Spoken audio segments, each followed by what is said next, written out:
Selamat sore, izin melaporkan Komandan tanggal 15 Maret 2020 dari Jalan Imam Bonjol 50 meter selatan Simpang Tekumar Barat.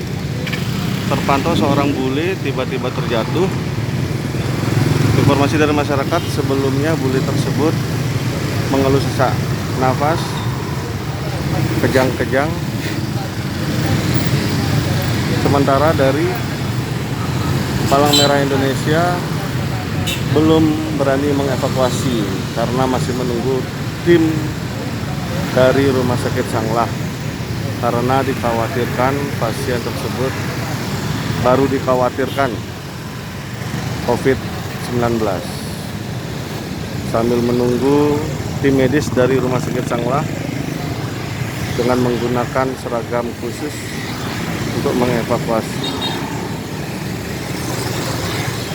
Informasi dari masyarakat, bule tersebut sudah terpapar di pinggir jalan dari pukul 1 siang. Demikian laporan